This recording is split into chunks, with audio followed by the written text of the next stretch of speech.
Mr. President, today I rise to honor one of Southern Arizona's own, known to many here as former Congressman Ron Barber, for a long and impactful tenure in public service. Ron has been a pillar of Southern Arizona for decades. He's also a close friend and trusted advisor to both me and Gabby. Ron has deep roots in Tucson. His dad was stationed at Davis-Monthan Air Force Base when Ron was a teenager. Ron attended Rincon High School and graduated from the University of Arizona. He married his high school sweetheart, Nancy, who is here today, and built his family and his home and his career in Tucson, Arizona. Safe to say, Ron embodies what it means to be a Tucsonan. It's written everywhere, from the art that hangs in his house to the bumper stickers on his car, and there are a lot of them. His love of Tucson is something that rubs off on others, myself included. Now, I first met Ron at a meeting when Gabby was hiring folks to begin launching her first campaign for Congress.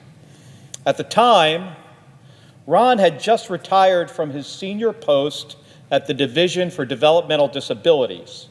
He'd spent decades serving as an advocate for families and vulnerable populations. For almost anyone, that would be a sufficient career in public service, but not for Ron Barber. Ron was moved by Gabby's commitment to serving others. Now, he may not have had any experience in politics, but he showed up, ready to help send Gabby to the United States Congress. Now, I wondered, who is this guy? But never really had to wonder again. He believed in her, and he did it early on. And that is what makes Ron who he is, always believing, always early. And this is still true today. Really, Ron is literally always early to each and every event that he's staffed me for, and I'm pretty sure that is the case with every person he has served alongside. His punctuality is matched by his generosity and his knowledge of Southern Arizona. That's why, when Gabby was elected, she wanted him on her team. He joined as her district director, her eyes and ears back home. And on January 8th of 2011, Ron was doing that job when a gunman opened fire at the Congress on Your Corner event. He was standing next to his boss. Gabby was shot in the head. Ron was shot in the face and the leg. 11 others were injured. 6 died. We could have lost him that day too. Those events rattled the Tucson community that Ron loves so much. And there was so much grief. But in the days, months, and years that followed, we found out just how strong our community was because of people like Ron Barber. Southern Arizona needed Ron, and Ron needed Southern Arizona. Even through his own injury, he was there for me and Gabby and our family and countless others, as selfless as always. It's that exact selflessness that meant Ron never thought of himself as the right person to run for Gabby's seat after she stepped down. I remember sitting in a room with Ron and Gabby during her recovery.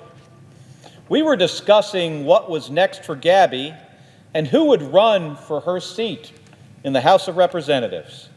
There was a long list of names that was thrown out, and at the end, Gabby said that it should be Ron. He was sitting right there, and I think he was probably pretty shocked. But he wasn't exactly in a position to refuse either.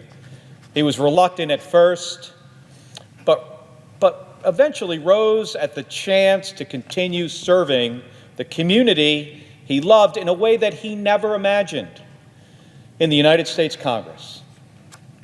And he did that job with grit and independence. Ron fought to protect our military installations. He worked on lowering health care costs and to get mental health services to Arizonans and Americans across the country. He was a public servant through and through, or better yet, a citizen legislator, a term he used to describe his vision for Washington lawmakers. After leaving Congress, Ron continued finding ways to serve. When Congresswoman Ann Kirkpatrick was elected to his old seat, Ron went back to work as her district director for nearly 2 years. Because for Ron, it's never about ego. It's only about helping whatever way he could and wherever he could. And then the day after my election last year, I called Ron and asked him to serve on my transition team. And then I asked him to join my office as our Southern Arizona director. And he signed up for that as well. Once again, delaying his retirement to go back into public service one more time. I can't tell you what an asset it's been for our office and for the people of Arizona in that role. And we're going to miss Ron, but we also know that he's not really going anywhere either. While Ron might be retiring from his day job, he will still volunteer at time at several organizations in Tucson that impact his neighbors in a way that are unique to them and to him. In fact, a couple weeks ago, I saw Gabby trying to sign him up for something. And our Southern Arizona community will be better for it. On top of being an extraordinary leader, Ron is a family man, a supportive and loving husband to Nancy, father to Jenny and Chrissy, and grandfather to Kieran, Tilly, Elsa, Elliot, and Emmy. And now that he's going to have some more time on his hands, I know that his family is going to be glad to see a lot more of him. So Ron, happy retirement to you, but let's make it for real this time. I mean, it's true that you've been saying I'll retire next year for well over a decade now, I think, but I think this time it's going to stick. But the fact is, we all really needed you on our teams. It was so important and so critical. I know it was critical to Gabby, and it was critical to the success of my team, and I'm sure Congresswoman Ann Kirkpatrick feels the same. So on behalf of the state of Arizona and our nation, thank you, Ron, for your lifetime of hard work and service. And thank you, Mr. President, for allowing me to dedicate a few words to my friend, and I yield the floor.